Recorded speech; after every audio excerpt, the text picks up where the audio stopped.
Muli po isang mapagpalang araw sa lahat ng mga naabot ng pamamahayag na ito. Sa inyong lahat, sumainyo po ang kapayapaan ng Panginoon.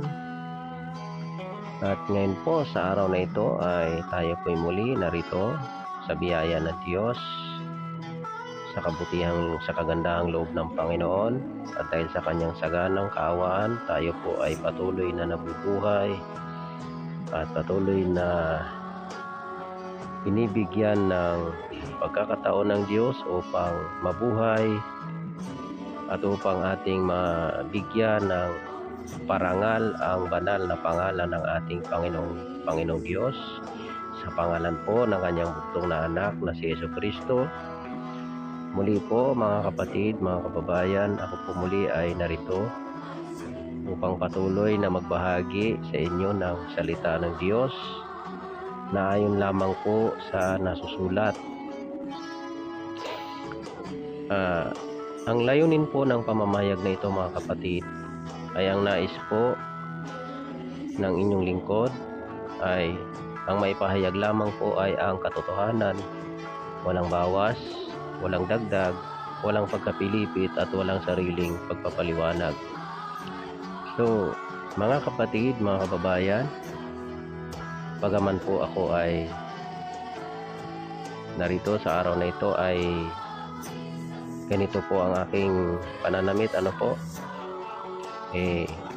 talaga pong ako po ay sinasamantala ko lang po ang pagkakataon na ito sapagkat ngayon po ay break time, so ito po ang pagkakataon upang ako po ay magpahayag ng salita ng Diyos.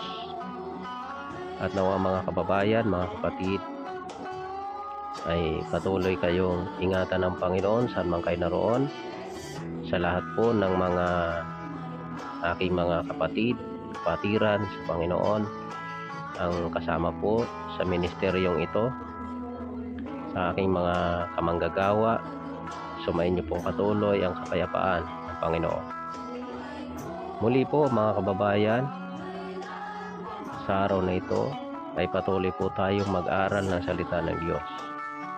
Kahapon nga po ang ating binigyan ng pansin ay yung patungkol sa pag-ibig, sapagkat marami ang nagsasabi na yung pag-ibig ay sa tuwing mayroon lamang silang araw na pinipili, na katulad ng Valentine's Day, Unang-una, ang Diyos ay siyang pag-ibig, ayon sa binasa natin kahapon sa unang Juan kapitulo 4 talatang 7, na ang wika doon na tayo'y mangag-ibigan sa isa't isa sapagkat ang Diyos ay pag-ibig at ang umiibig ay sa Diyos. Kaya sino man po ang nagdiriwang ng Valentine's Day na iyan, na para bagang ginagawa ninyo na si Saint Valentino ay siya yung Panginoon ng pag-ibig, siya yung santo ng pag-ibig. Mga kapatid, wala pong ibang tunay na pag-ibig at walang ibang totoong pag-ibig kundi ang Diyos.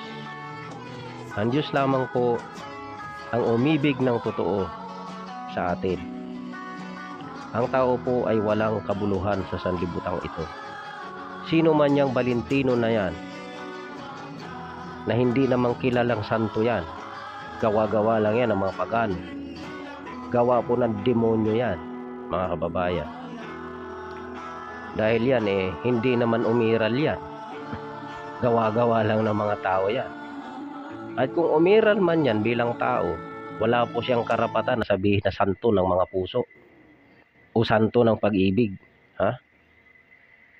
dahil maliwanag maging sa ating sanlibutan ngayon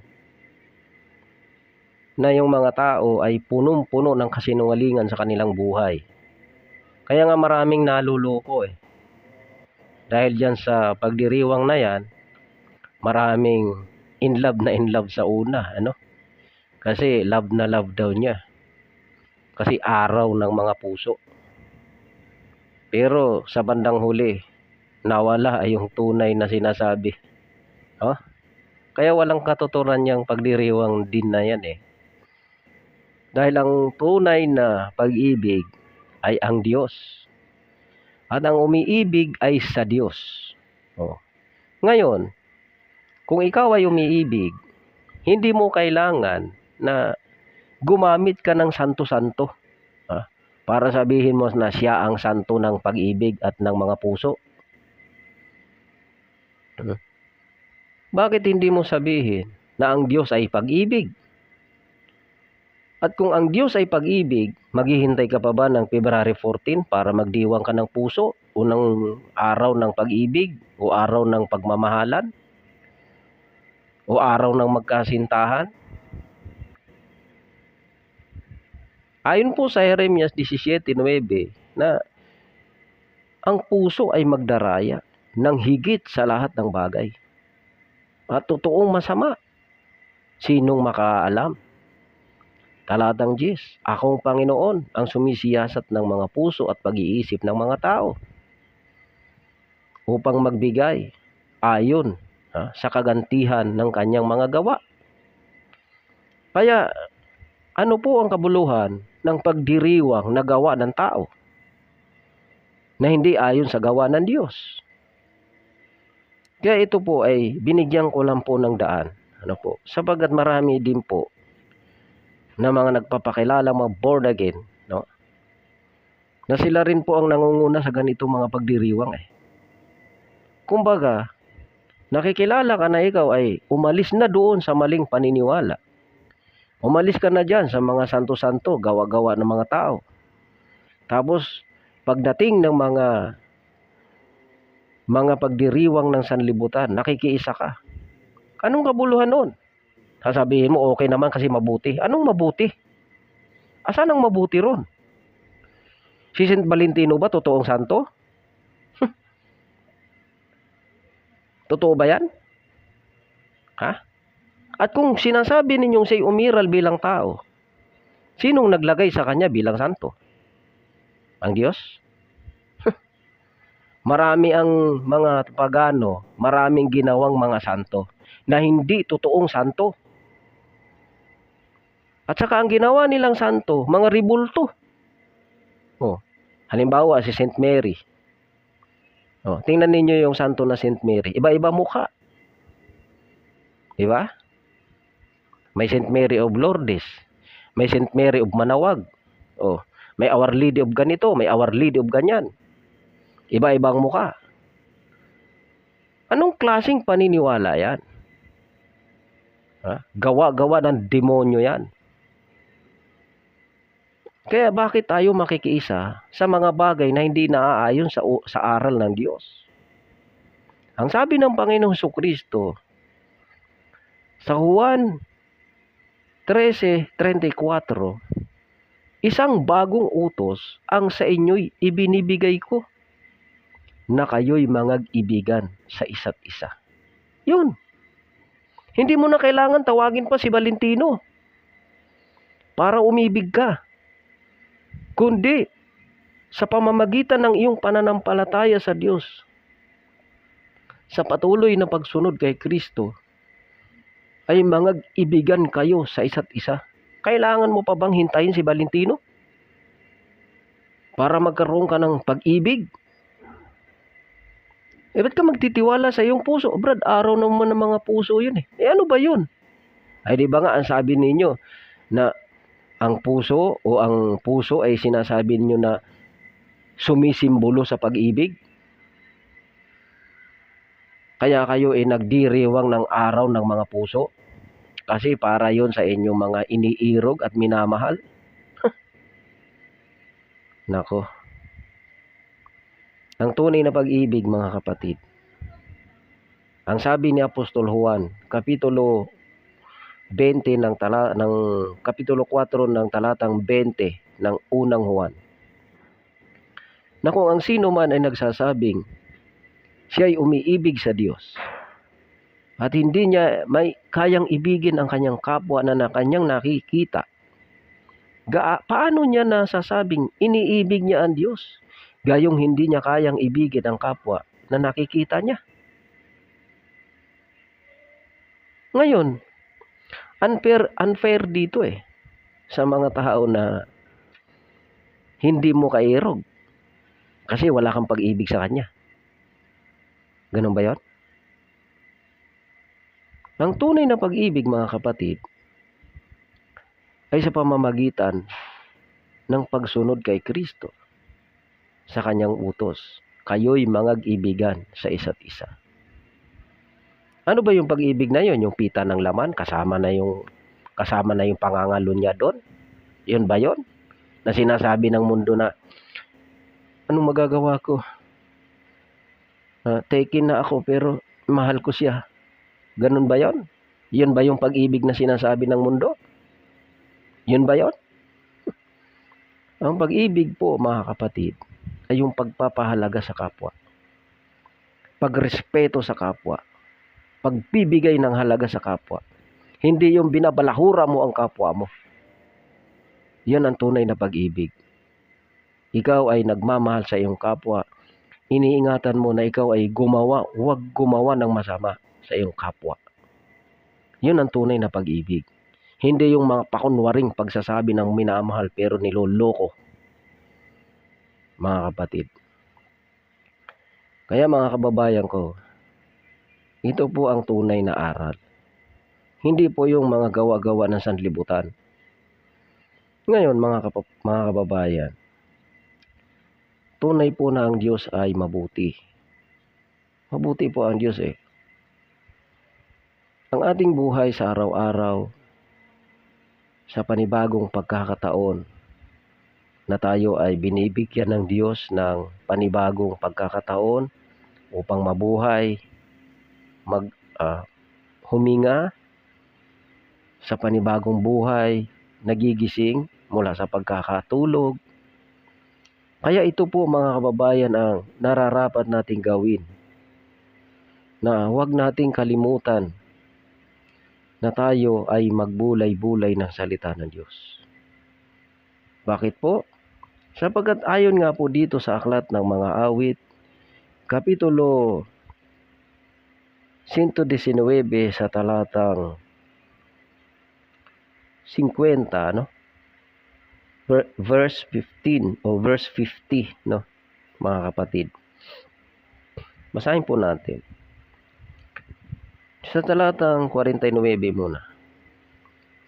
Iyong alalahanin ang salita sa iyong lingkod, na dooy iyong pinaasa ako. Ito'y aking kaaliwan sa aking pagkapighati, sapagat binuhay ako ng iyong salita. Yan po ang nararapat, mga kapatid. Nang ating dapat pag-asa, ating buhay ay ang salita ng Panginoon. Wala pong kabuluhan na tayo ay mabuhay sa mundong ito, ngunit ang ating pamumuhay ay hindi naaayon sa salita ng Diyos. Halimbawa po, sa lahat po ng mga nakikinig na maaring sinasabi ng iba na bakit ako humahatol? Mga kababayan, ang salita po ng Diyos ayon sa Hebreo 4:12, matalas, mabisa, at matalas kaysa alinmang tabak na may magkabilay talim. Talaga pong tumatama yan. Pag tayo ay mayroong nagagawang hindi ayon sa kalooban ng Diyos, tumatama po ang salita ng Diyos. Hindi lang naman po kayo ang tinatamaan Lalong-lalo na po yung mga nagtuturo, mga nagbabasa, yung ayon sa kalooban ng Diyos ang kanyang nais. Wala pong exempted ang salita ng Diyos. Lahat po tayo tinatamaan. Lahat po tayo kailangan maituwid sa salita, sa pamamagitan ng salita ng Diyos. Ito po ang magpapabanal sa atin, ang salita ng Diyos. Wala pong ibang makapagtutuwid sa ating buhay kundi ang salita ng Diyos.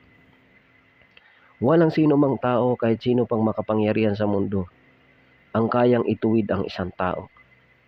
Tanging ang Diyos lang, mga kapatid. Gaano man kasama ng isang tao, gaano man ka talamak ng isang tao, kaya pong baguhin sa pamamagitan ng salita ng Diyos. Ganyan po katuwid, ganyan po ka banal ang salita ng Diyos, mga kapatid. Walang hihigit, wala na pong hihigit pa ron. Ang salita ng Diyos ay tunay na makapangyarihan sa lahat. Sapagat ito po ang naging dahilan kung bakit nalikha ang sanlibutan. Kaya ang sabi ni Haring David, iyong alalahanin ang salita sa iyong lingkod, na dooy iyong pinaasa ako. Ito'y aking kaaliwan sa aking pagkapighati, sapagkat binuhay ako ng iyong salita. Ito po, mga kapatid, kung tayo dumarating minsan sa buhay na tila baga nawawala ng pag-asa, nawawala ng saysay. Mga kapatid, hindi lang po kayo ang nakakaranas ng pagsubok. Lahat po tayo, mga kapatid, ay nakakaranas ng pagsubok. Maging man yung walang pananampalataya sa Diyos ay dumaranas din ng kapighatian sa sanlibutan ito. Lahat po tayo nakakaranas ng mga pagsubok na ito, mga kabigatan sa buhay. Ngunit tayo po na mga nagsisisampalataya sa Diyos, manangan tayo sa Kanyang salita. Sapagat ito lamang ang magbibigay buhay sa atin. Ito lang ang magbibigay ng pag-asa sa atin. Sapagat ang sabi ng Panginoong Hesukristo na walang anumang pinakikinabangan sa laman, ang mga salita na sinalita ng Panginoong Hesukristo ay espiritu at pawang buhay. Juan 6:63. Ang espiritu nga ang bumubuhay. Sa laman ay walang anumang pinakikinabang. Ang mga salitang sinalita ko sa inyo ay pawang espiritu at pawang buhay. Dito po tayo magkakaroon ng pag-asa sa salita ng Diyos. At ayon nga po sa ating binasa kahapon sa unang Pedro, Kapitulo 1 sa talatang 23, no? Mga kababayan, sa unang Pedro, Kapitulo 1, talatang 23, na ang lahat ng laman ng wika ay gaya ng damo, at ang kanyang karangalan ay gaya ng bulaklak ng damo. Ang damo ay natutuyo at ang bulaklak ay nalalanta. Datapwat ang salita ng Panginoon ay nabubuhay at namamalagi. At ito ang salita ng mabubuting balita na ipinangaral sa inyo.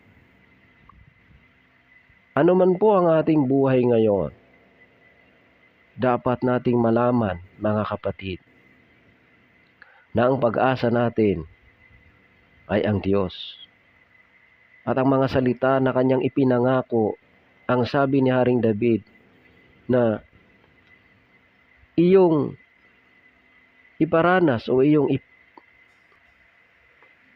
ang sabi rito, iyong alalahanin ang salita sa iyong lingkod, na dooy iyong pinaasa ako. Ito'y aking kaaliwan sa aking pagkapighati, sapagat binuhay ako ng iyong salita. Ang sabi ni Haring David, iyong alalahanin ang salita sa iyong lingkod, na dooy iyong pinaasa ako, sapagkat binuhay ako ng iyong salita. Ngayon, ang sabi ni Apostol Pedro, sa unang Pedro, Kapitulo 1 sa talatang 24, ang sabi niya ay, ang lahat ng laman ay gaya ng damo, at ang kanyang karangalan ay gaya ng bulaklak ng damo. Ang damoy natutuyo at ang bulaklak ay nalalanta. Datapwat ang salita ng Panginoon ay namamalagi magpakailanman. At ito ang mabubuting balita na ipinangaral sa inyo. Ito po yung mabuting balita. Ito ang magbibigay sa atin ng pag-asa habang tayo ay nabubuhay, mga kapatid. Ang sabi ni Haring David, na dooy iyong pinaasa ako, sapagkat binuhay ako ng iyong salita. Kaya mga kababayan, dito po tayo magsiasa sa tunay at katotohanan na salita ng Panginoon. Sapagkat walang kabuluhan ang buhay ng tao sa mundo. Lahat po tayo, ang ating buhay ay may hangganan. Ang ating buhay ay may katapusan sa sanlibutang ito. Ngunit ang salita ng Panginoon ay nabubuhay at namamalagi magpakailanman. Ngayon, kung dito tayo aasa sa ating buhay na ito, walang kabuluhan. Sapagat ang sabi ni Apostol Pablo, kung sa buhay lamang na ito tayo nagsisiasa kay Kristo, tayo na sa lahat ng mga tao ang lalong kahabag-habag, mga kababayan. Kaya tayo ay hindi dapat magsiasa sa buhay na ito. Sapagkat kung dito tayo magsisiasa sa buhay na ito, ay tayo na sa lahat ng mga tao ang lalong kahabag-habag. Ayon po rito sa sabi ni Apostol Pablo sa unang Korinto 15:19, kung sa buhay lamang na ito tayo nagsisiasa kay Kristo, ay tayo na sa lahat ng mga tao ang lalong kahabag-habag. Walang kabuluhan na tayo ay dito sa sanlibutang ito umaasa. Dahil ang sanlibutang ito ay mawawala. Ang sanlibutang ito ay mapaparam. Mapaparam po ang sanlibutang ito. At ang sanlibutang ito ay mawawalan ng kabuluhan. At ayon po kay Apostol Pedro, dito sa Kapitulo 3 ng unang Pedro o ikalawang Pedro sa talatang 10. Datapwat darating ang araw ng Panginoon na gaya ng magnanakaw, na ang sangkalangitan sa araw na iyan ay mapaparam, nakasabay ng malaking ugong, at ang mga bagay sa langit ay mapupugnaw sa matinding init, at ang lupa at ang mga gawang nasa lupa ay pawang masusunog. Yamang ang lahat ng mga bagay na ito ay mapupugnaw na ganito. Ano ngang anyo ng mga pagkatao ang nararapat sa inyo sa banal na pamumuhay at pagkamaawain, na ating hinihintay at pinakananasa ang pagdating ng kaarawan ng Diyos, na dahil dito'y ang sangkalangitan na nagniningas ay mapupugnaw, at ang mga bagay sa langit ay matutunaw sa matinding init.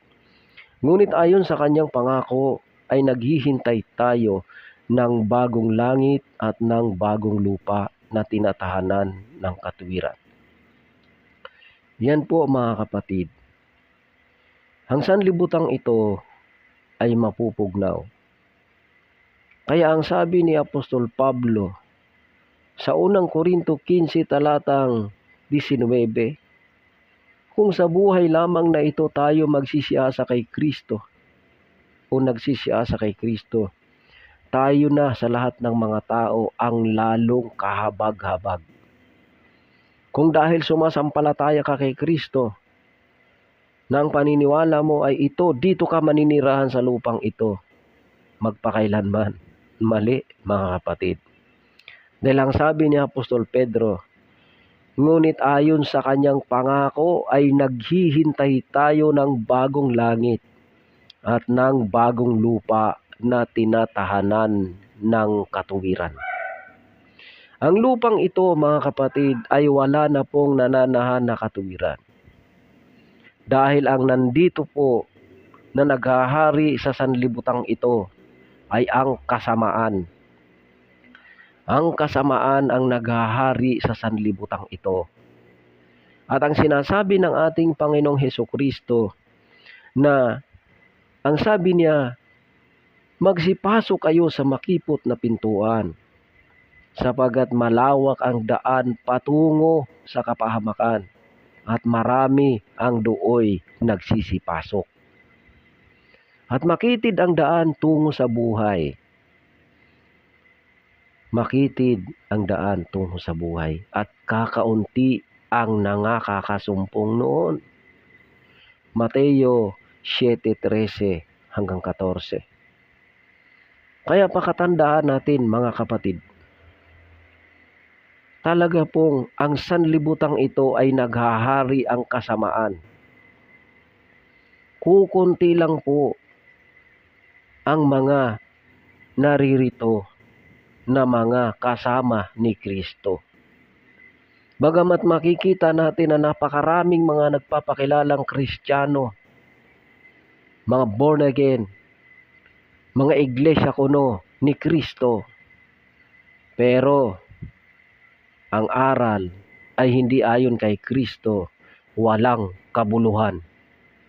Sapagkat ang sinabi ng Panginoong Hesukristo ay tunay at totoo. Na ang magsisipasok sa maluwag na pintuan, sa maluwang na daan ay patungo sa kapahamakan. Kaya tayo ang ating kaaliwan, ang sabi ni Haring David, iyong alalahanin ang salita sa iyong lingkod, na dooy iyong pinaasa ako, sapagat binuhay ako ng iyong salita. Ito ay aking kaaliwan sa aking pagkapighati, sapagat binuhay ako ng iyong salita. Tayo pong lahat na mga nagsisiasa kay Kristo, ang sabi ni Apostol Pablo, kung sa buhay lang na ito tayo nagsisiasa kay Kristo, tayo sa lahat ng tao ang lalong kahabag-habag. Bakit? Sapagat lahat ng mga sumusunod kay Kristo ay nagnanais na masunod ang ayon sa kanyang mga aral. Nagtitiis ng mga kapighatian at mga kahirapan alang-alang kay Kristo. Tulad ni Apostol Pablo na ang sabi niya na inari niyang sukal ang lahat ng mga bagay na tila baga sa kanya ay isang pakinabang. Mata mo lamang niya si Kristo, mga kababayan ko. Kaya, ang sabi rito ni Apostol Pablo, dito sa Kapitulo 3 ng Pilipos, oo nga, at lahat ng mga bagay ay inari kong kalugihan dahil sa dakilang kagalingan ng pagkakilala kay Kristo Jesus, na Panginoon ko, na alang-alang sa Kanya'y tiniis ko ang kalugihan ng lahat ng mga bagay at inari kong sukal lamang upang tamuhin ko si Kristo. Makikita natin, mga kapatid, na talagang anuman ang pakinabang sa sanlibutang ito, ikaw ay isang taong sikat at marangya. Ikaw ay pastor na kilala. Ikaw ay ministro na pinagpupugayan ng mga tao, iginagalang ng maraming tao. Ikaw ay nagpapakilalang obispo at niyuyukuran ng mga tao, nirerespeto, ginagalang. Ngunit ang dala mong aral ay kasinungalingan, walang kabuluhan. Dahil ang tunay na kaligtasan ay nasa kay Kristo Jesus. Na ang ating buhay ngayon ay inaasa natin kay Kristo. Ang kanyang mga salita ay kailangan na ating iingatan. Ating isa sa buhay ang kanyang mga aral, ang kanyang mga salita. Ito ang wika ang ating kaaliwan. Ito ang ating ariing kaaliwan sa ating buhay. Bagamat anumang pakinabang na nakikita natin sa sanlibutan, na tila baga malaking pakinabang para sa atin. Ang sabi ni Apostol Pablo, inari kong kalugihan ang tila baga mga bagay na kapakipakinabang o pakinabang sa akin. Inari kong basura lamang upang tamuhin ko si Kristo. Sino ba si Kristo? Si Kristo nang siya'y naparito, wala siyang anumang kalagayang marangya. Hindi po siya nabubuhay na siya'y sikat. Hindi po siya nabuhay dito sa sanlibutang ito bilang tao na nagkatawang tao. Hindi siya nabuhay na nakahiga sa kayamanan. Sa sanlibutang ito, hindi siya nabuhay na nagpapakasarap sa kalayawan. Siya po ay nabuhay na may pagtitiis ng pag-alipusta ng mga tao. Siya po'y itinakwil dahil ang tingin ng mga tao siya'y walang kabuluhan. At ayon po sa Isaias ang sinasabi na sinong naniniwala sa aming balita at kanino nahayag ang bisig ng Panginoon. Sapagat siya'y tumubo sa harap niya, nagaya ng sariwang pananim. Walang anyo o kagandahan man. At kung ating minamasdan siya, ay walang kagandahan tayong mananais sa kanya. Kaya wala kang makikita na anumang kapakipakinabang kay Kristo nung siya panahon ng kanyang pagkakatawang tao. Dahil siya ay itinuring ng mga tao na isang walang kabuluhan.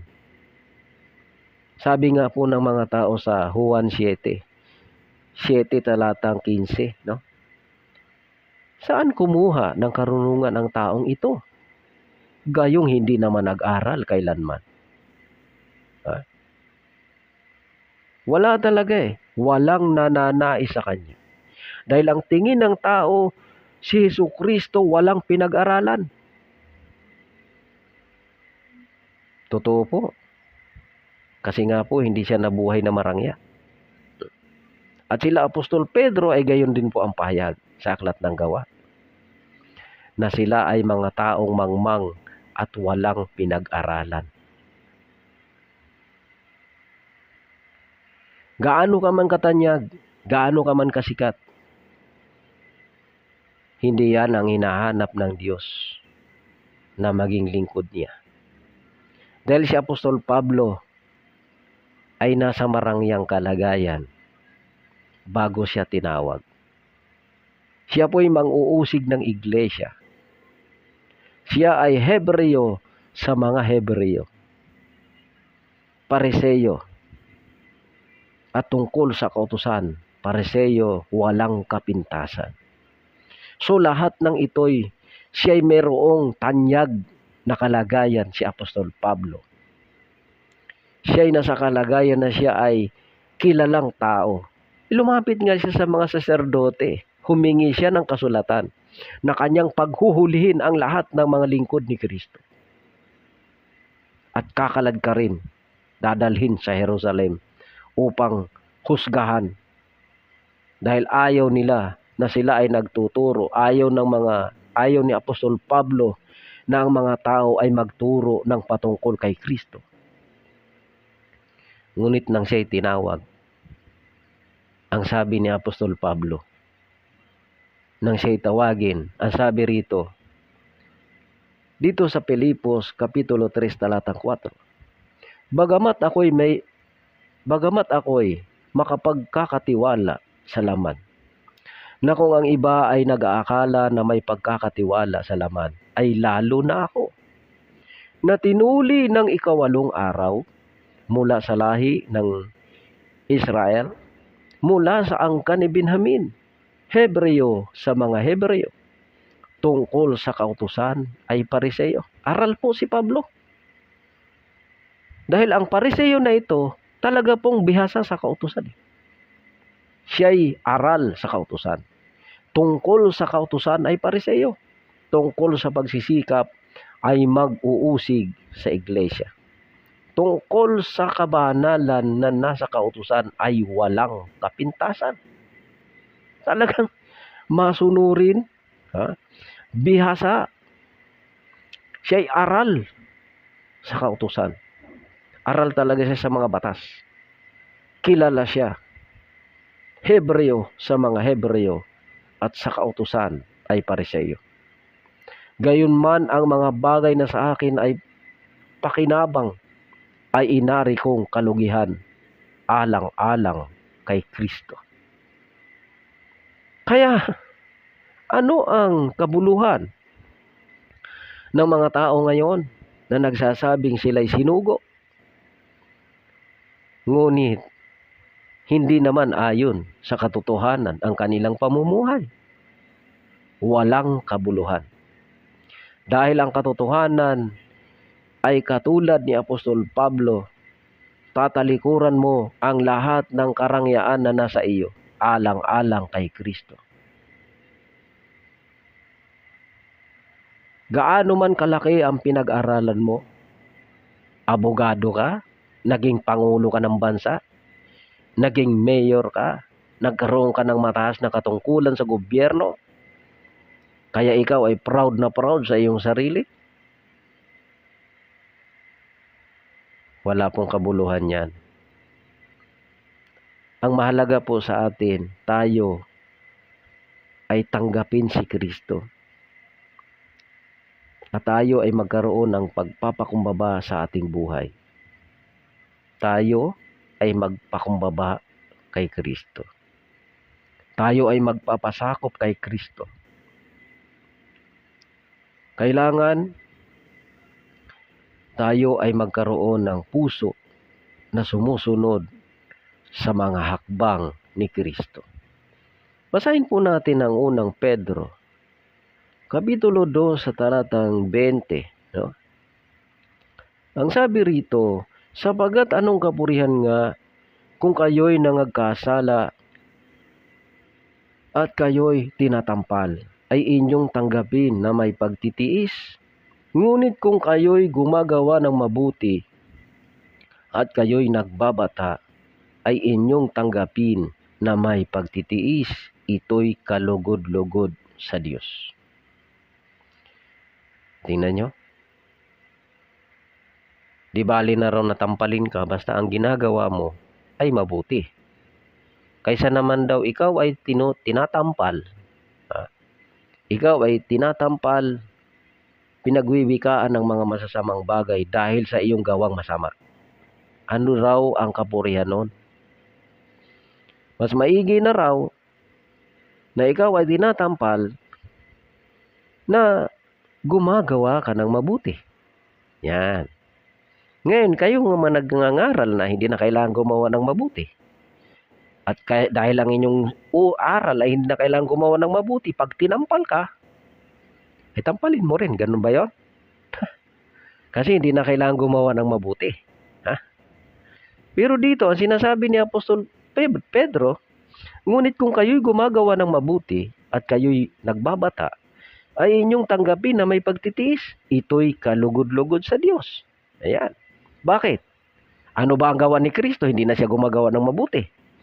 Kasi kailangan nating sumunod sa hakbang ni Kristo. Sapagkat sa ganitong bagay, kayo'y tinawag. Sapagkat si Kristo man ay nagbata dahil sa inyo, na kayo'y iniwan ng halimbawa upang kayo'y magsisunod sa mga hakbang niya. Yan. Ang dapat pala nating sundin, mga kapatid, hakbang ni Kristo. Yang aral ni Kristo na lumiwanag na gayon ang inyong ilaw sa harap ng mga tao, upang makita nila ang inyong mabubuting gawa at kanilang luluwalhatiin ang inyong Ama na nasa langit. Pili kayo. Kayong mga nauuto dyan sa aral na yan, sige, pili kayo.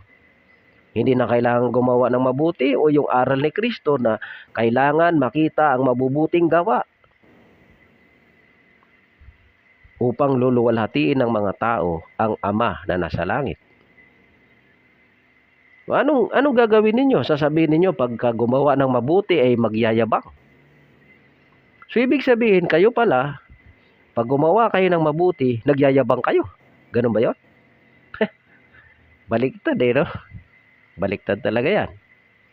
So, dito, ang ating susundin na hakbang ay yung hakbang ni Kristo. Ang sabi ng Panginoon, ang sabi ng ating mga binabasa, si Apostol Pablo ay gayon din, na ang mga bagay na sa kanya ay pakinabang ay inari niyang kalugihan. Inari niyang basura lamang, makamtan lang niya si Kristo. Kailangan po talaga yan, mga kapatid. Napakagandang pakinggan na ang sinasabi ni Haring David ay pare-parehan. Kagaya din sa sinasabi ng mga alagad ni Kristo. Na ang sabi ni Haring David, iyong alalahanin ang salita sa iyong lingkod. Na dooy iyong pinaasa ko. Ito'y kaaliwan sa aking pagkapighati, sapagat binuhay ako ng iyong salita. Wala pong ibang magbibigay buhay sa atin, tanging ang salita ng Diyos. Kaya mga kababayan, huwag po nating kalimutan na ang nararapat na aral nating tinatanggap sa araw-araw ay ang aral na mula sa Diyos. Hindi po yung aral ng mga magagaling manulumpati. Yung ang gagaling magsalita. Daldal ng daldal, pero walang basihan sa kanilang mga sinasabi. Dahil ang sino mang nagsasalita at hindi sumasang-ayon sa mga salitang nakagagaling, sa makatuwid bagay, sa mga salita ng ating Panginoong Hesukristo, ang gayon ay palalo.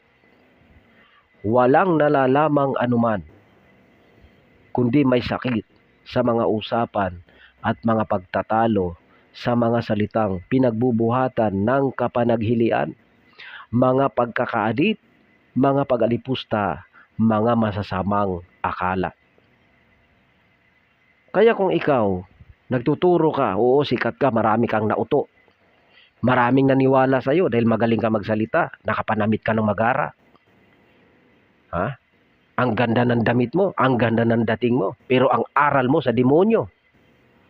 Anong kabuluhan no? May kaligtasan ba sa gayon? Wala. Dahil ang sabi ni Apostol Pablo, kung ang sino mang tao'y nagtuturo ng ibang aral at hindi sumasang-ayon sa mga salitang nakagagaling, sa makatuwid, ay sa mga salita ng ating Panginoong Hesukristo at sa aral na ayon sa kabanalan, ang gayon ay palalo. Lalo na yung mga iglesia kuno dyan na hindi man lang nagbabasa ng Biblia yung kanilang mga miyembro. Brad, nagbabasa naman sa bahay yan Talaga? Hindi nga ninyo pinagdadala ng Bible sa gawain ninyo. Bakit? Natatakot kayo na baka pag yung mga miyembro nyo malaman ang katotohanan, malaman palang mga sinungaling pala kayo. No? Yun ba? Kaya, mga kababayan, ang palalo pala, yung nagsasalita ng saganang kanyang sarili. Hindi sumasang-ayon sa mga salitang nakagagaling, sa makatuwid ay sa mga salita ng ating Panginoong Hesukristo. Salita ng Panginoong Hesukristo, hindi pasugo. Hindi yung mga pamphlets na gawa-gawa ng mga tao. Mga gagamit ng Bible, gagamit ng talata ng Bible. Sa verse ganito, ang paboritong gamitin nila yung Efeso 2:8, 9. Favorite talaga yan ng mga sinungaling eh. Kasi binabalintuna nila yan. Oo. Iniisip nila na ang gawa dyan ay yung gawang mabuti. Hindi naman gawang mabuti yan eh. Ang gawa dyan patungkol sa kaligtasan. Ano ba ang kaligtasan na sinasabi dyan? Kaligtasan na hindi ikaw ang gumawa upang maligtas. Hindi ikaw ang namatay. Hindi ikaw ang napako sa krus. At saka hindi rin ikaw ang nagdala ng tupa. Hindi rin ikaw ang nagdala ng baka para magpadanak ng dugo, para iwisik sa dambana, para mapatawad ka sa kasalanan. Yan ang damang termino dyan sa Efeso na yan. 2:8 hanggang 9. Hindi mabubuting gawa. Dahil ang mabubuting gawa, kailangan gawin yan. Ang kalagayan ng Efeso 2:8 hanggang 9, patungkol yan sa kaligtasan. Yung pagkahandog ni Kristo. Hindi ikaw ang nagdala ng tupa. Hindi ikaw ang nagdala ng baka. Hindi ikaw ang nagdanak ang dugo. Hindi ikaw ang ipinako sa krus, si Kristo. Yun. Tapos binabalintuna nyo. Napakasinungaling nyo talaga. Oo. Sinungaling talaga kayo. Kampon talaga kayo mga demonyo. Opo. Kaya magsisi kayo. Kaya alam nyo, sinabi ng ating Panginoong Kristo dito sa Mateo, no? Dito sa Mateo din, na yung sinabi niya na ang sino mang tao na hindi nag-iingat sa kanyang salita ay magagaya sa isang taong mangmang. No? Taong mangmang. Mangmang po talaga ang sinasabi rito na dito sa 7:26. Basahin natin. Dito muna sa talatang 24. Kaya't ang bawat dumirinig ng aking mga salitang ito at ginaganap ay matutulad sa isang taong matalino na itinayo ang kanyang bahay sa ibabaw ng bato at lumagpak ang ulan at bumaha at humihip ang mga hangin at hinampas ang bahay na yaon at hindi nabagsak sapagkat natatayo sa ibabaw ng bato. At ang bawat dumirinig ng aking mga salitang ito, dumirinig, at hindi ginaganap ay matutulad sa isang taong mangmang na itinayo ang kanyang bahay sa buhanginan at lumagpak ang ulan at bumaha at humihip ang mga hangin at hinampas ang bahay na yaon at nabagsak. At kakilakilabot ang kanyang pagkabagsak. Kaya marami po niyan na mga gumagamit sa salita ng Diyos pero hindi naman iniingatang lubos. Kung ano-ano ang itinuturo, sumasalungat sa ibang nakasulat. Kaya tuloy napupulaan ang salita ng Diyos. Sinasabi ng iba, paano maniniwala niya sa salungatan niyang Bible? Kayo ang nagsabi nun. Kayo kasing mga sinungaling na mga pastor ang nagpasimula niyan. Kaya nagkakakontra ang Bible. Kasi kayo ang may gawa. Hindi ang mga katotohanan. Kasi ang katotohanan hindi po talaga salungatan yan.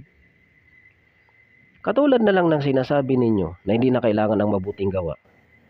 Ang aral ni Kristo, kailangan makita ang inyong mabubuting gawa upang luwalhatiin ng mga tao ang inyong Ama sa langit. Ay bakit di pinangangaral ninyo, di na kailangan ng mabuting gawa? Diba? Tapos anong palusot ninyo? Magpapalusot kayo. Hindi naman talaga namin sinasabi hindi na kailangan mabuting gawa Hindi naman pala bakit nyo sinasabi? Tandaan natin, ano man ang ating binibigkas na salita, dapat katotohanan, hindi ka sinungalingan, huwag ka nang magpalusot. Pag mali ang pagkabigkas mo, aminin mo, mali ka. Yun ang dapat. Kasi ang sino mang tao na dumirinig sa salita ng Diyos o ni Kristo, ngunit hindi iniingatan, matutulad lang sa isang taong mangmang. na itinayo ang kanyang bahay sa buhanginan, dumating ang baha, ang bagyo, humihip ang mga hangin at bumagsak ang bahay na yon at kakilakilabot ang kanyang pagbagsak. Kaya mga kababayan ko, sa ating buhay ngayon, kailangan natin tayo'y manatili sa katotohanan. Kasi sabi nga ni Kristo, kung kayo'y manatili sa aking salita, tunay kayong alagad ko. At inyong makikilala ang katotohanan at ang katotohanan ay magpapalaya sa inyo. So sa inyo na mga hindi nananatili sa katotohanan, sa salita ni Kristo, talaga bang kay Kristo kayo?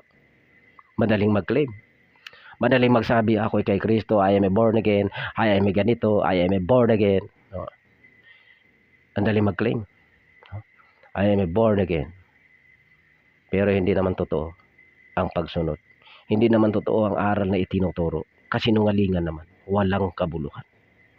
So muli mga kababayan, ang patuloy ko pong paanyaya sa lahat, sa amin po, at sa lahat po na aking mga kasama, sa tunay na paglilingkod sa katotohanan, sa salita ng Diyos.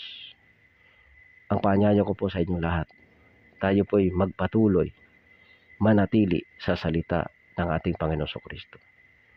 Pagpalain po kayong lahat ng ating Panginoon, ingatan nawa kayo saan man kayo naroon, ingatan nawa kayo ng ating Panginoon sa lahat, sa inyong lahat na mga nakikinig. God bless po sa inyong lahat.